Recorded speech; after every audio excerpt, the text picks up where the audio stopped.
Hey everyone, welcome back to our channel. If you're new here, please subscribe. I'd really love that. If you're returning, how you doing? What we're going to talk about today is something that's a little serious that I think we should all be concerned about, okay? This has to do with banking, finances, okay? There's a hedge fund manager and a macroeconomic expert by the name of Hugh Hendry. And he just issued a major warning on the US banking system and the American economy as a whole. And in a new interview on Bloomberg Markets, this Hendry says mass panic and capital flight away from the U.S. banking sector is entirely justified. So this is just a heads up. Okay, I'm not telling you to go and do anything. Okay, I'm just telling you what I'm seeing and what I'm hearing. Okay, so Hendry says a further decline in the M2 money market, which in part tracks money in liquid checking accounts, could convince the U.S. government to step in and prevent citizens from taking their capital out of the banking system. This is what he says. Sometimes it's kind of relevant to panic. I would recommend that you panic. I'm not telling you to panic. This is me talking. I'm not telling you to panic, okay? I'm not telling you to go to the bank and withdraw everything. I'm not saying that at all, okay? I'm just telling you, just listen and use your own discretion, okay? Do what your gut is telling you, okay? So he goes on to say, you've seen the biggest waterfall decline in M2 right now. M2 is deposits, not loans. So the money that you deposit, okay? That's the deposits fleeing the system and going into money market funds. That could reach a crescendo where the Treasury and the Fed may have to come in and actually restrict your right as a U.S. citizen to pull money out of the U.S. banking sector. So whatever money you get deposited into your checking account, your savings account, from your automatic deposit from your checking, like your work, I don't know if it would be your Social Security because I don't know. I'll have to dig into this just a little bit more, but I'm guessing this is, your work, your retirement, things like that. They can actually stop you from withdrawing any money. Okay. So Hendry says that capital flight from U.S. banks is not solely about fears on whether the FDIC will insure deposits above $250,000, and a blanket guarantee on deposits would not solve the problem.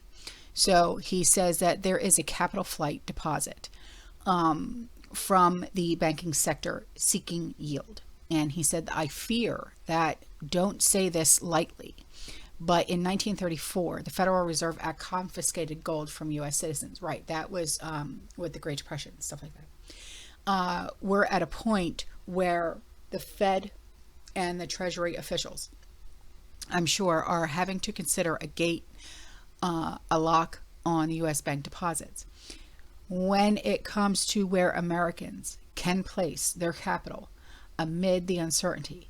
Hendry says his go-to is U.S. Treasuries and potentially Bitcoin. Now, I don't know much about Bitcoin, okay? But from what I understand, I don't trust it. God bless you. But that's just me. In my honest opinion, if I can't hold it in my hand, it doesn't exist to me. You know what I mean? So then he goes on to say, it's time to own the most rivaled security in the universe, the ultra long treasuries. I know you all think we've got an inflation problem, which we do. And how are they paying back this inflation? How are we dealing with this inflation? Okay, well, taxes, right? That's how we're dealing with this inflation. You know what I mean? How was it explained to me? My father explained it to me the best. We're dealing with this inflation by paying it back with taxes and things like that, like with our property taxes, with sales tax and things like that. It's a supply shock, and a supply shock needs this manifestation of more and more bank printing of loans to propel it into the future. We're getting the opposite. The ultra longs are trading 2 to 3 standard deviations below the ETF. I've not got the bug, but Bitcoin is something I could conceive as an asset class that could trade 3 or 4 times higher in the next 5 years. There is no other asset class that I could make that determination. Okay, well, I guess he could be right with that. But with me, like I said, if I can't physically see it, touch it, feel it, hold it, you know what I mean? It doesn't exist to me. When I think asset, I think hard asset, you know, like property, land, gold, silver, stuff like that. When you say asset, that's what pops into my head. Bitcoin, no, not so much. There's just something hinky about it for some reason with me. I just don't think that I could ever trust something like that for some reason, but that's just me. So, but take this for what you will, okay? Trust your gut, okay? And, just remember that we're going to be seeing some very hard times ahead of us, and it could be worse than 2008, 2009, like with the housing market crash and the economy and things like that. And the stock market and stuff like that. It could be much, much worse.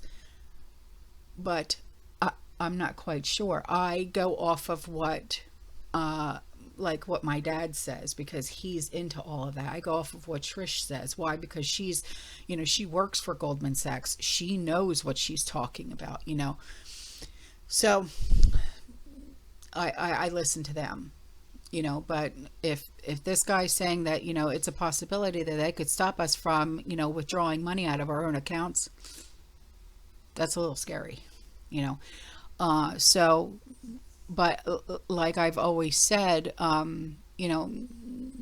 leave just enough in there to pay your monthly bills. If you have, automatic withdrawal for your mortgage, your different insurances, your car payment, your electric bill, your water bill, stuff like that, leave just enough in there for that. But other than that, take, because, you go grocery shopping and, stuff like that, leave it at home. You know what I'm saying? But other than that, all right, guys, I'm out of here. Okay. I will see you in the next one. You stay safe. You stay positive. You keep prepping. And as always, fearless. But still in all, trust your gut with this. Okay. And do with what you feel is right for you, yours, and your family. Okay. Ciao.